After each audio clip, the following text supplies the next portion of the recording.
Bonjour tout le monde et bienvenue sur Irwin's French Class.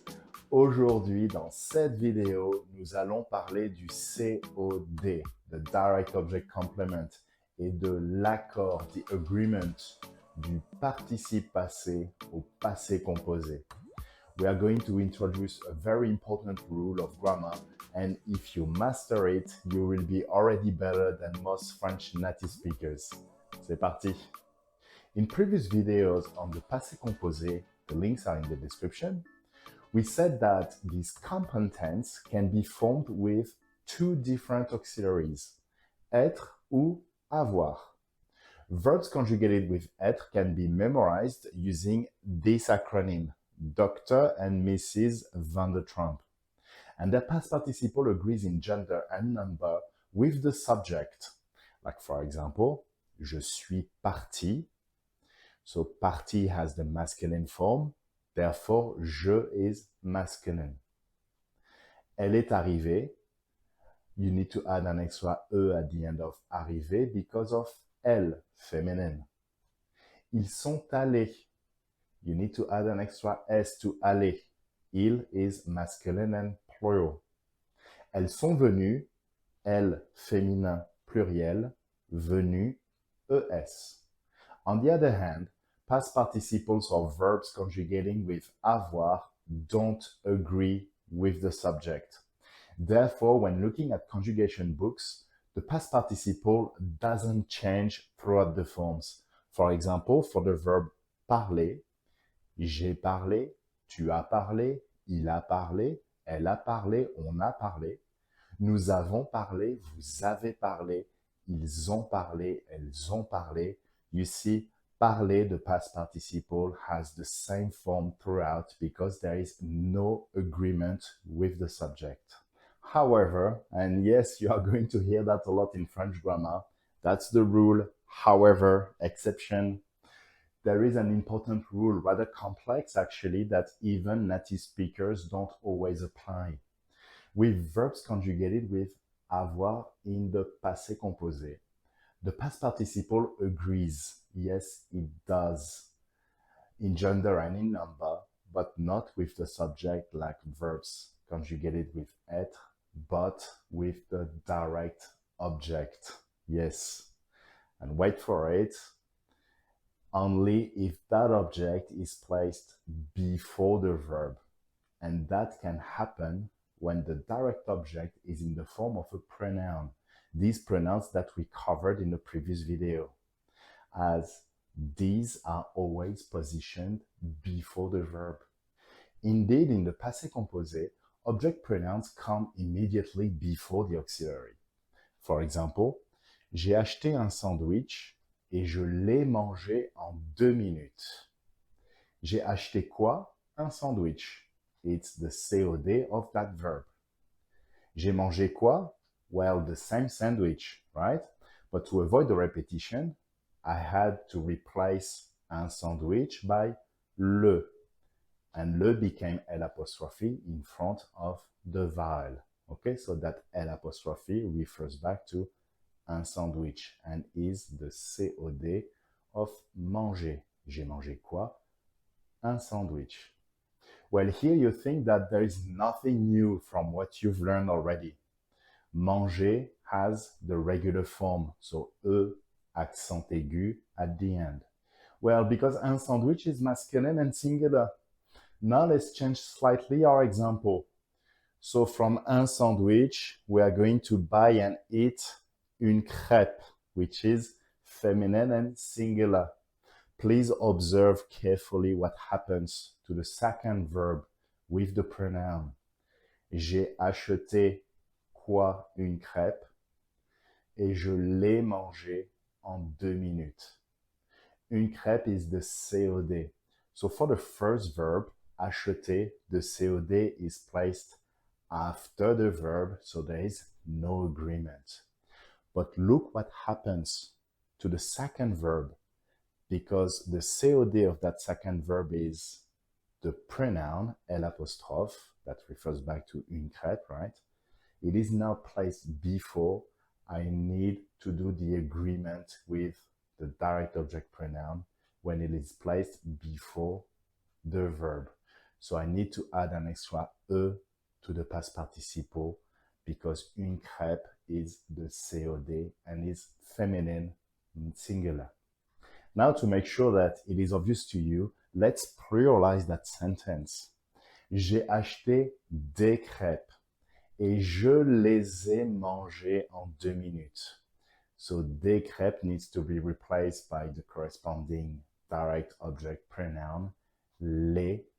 Les is feminine and plural. I need to add an extra E and S to manger because there is an agreement with the direct object pronoun here.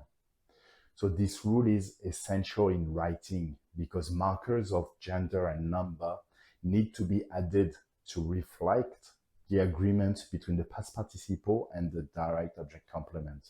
In speaking, well, it's not the same deal. The agreement will often not be heard. In our examples, manger is pronounced the same way whether you add an E and an S at the end, right? And that's the case for all the ER verbs. And that's the reason why many native speakers won't apply that rule, even when the agreement needs to be reflected in the pronunciation. Let me explain with an example.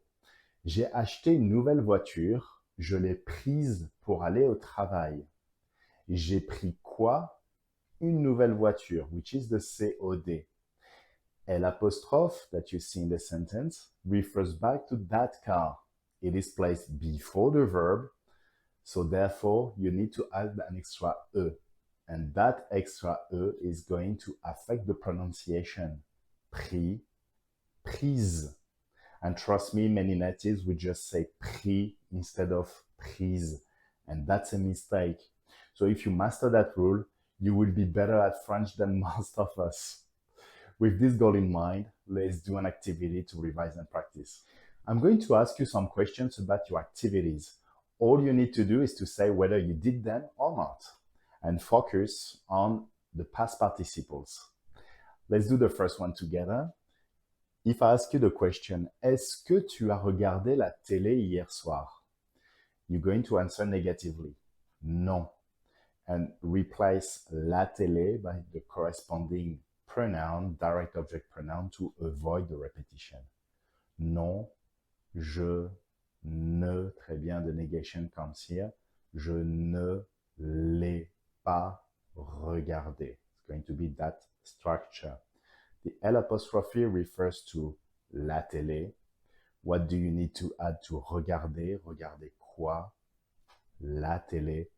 It is placed before the verb. You need to do the agreement. You need to add an extra E. That's right.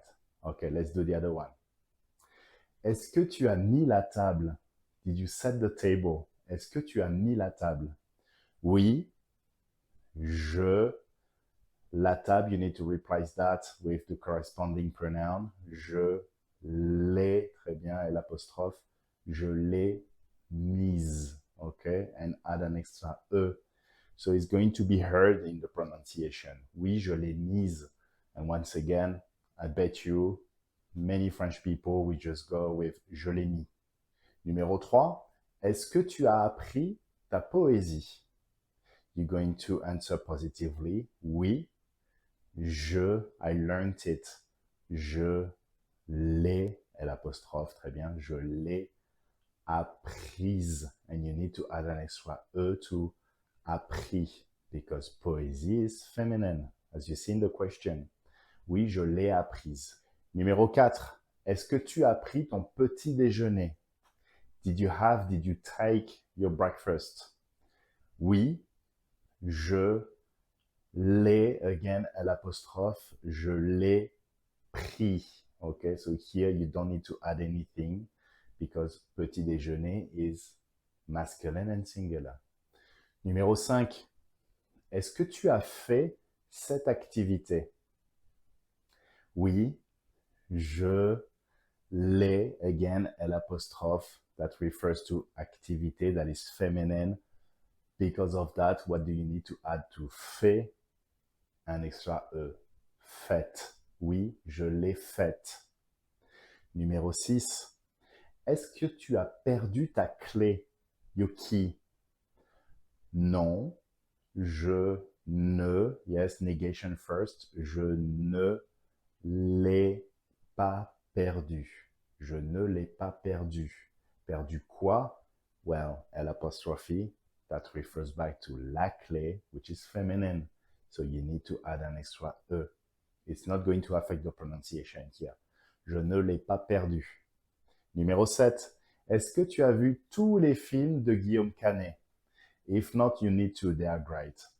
Non, je ne, très bien, negation, je ne, them, ok, tous les films, les, très bien, je ne les ai pas tous, you need to add tous here, je ne les ai pas tous vus. And what do you need to add to vu? An S, ok, that's plural and masculine, les films. Numéro 8. Est-ce que tu as envoyé les emails? Non, je ne les, très bien, once again, les for plural, je ne les ai pas envoyés. And what do you need to add to envoyer? An S, that's right. Voilà, c'est tout pour cette vidéo. Be better at French than the native speakers. How cool is that? Please answer this question in the comments. Est-ce que tu as regardé toutes mes vidéos? Attention, vidéo, c'est féminin. N'oubliez pas de mettre un pouce bleu à cette vidéo et de vous abonner. À bientôt, à plus, ciao.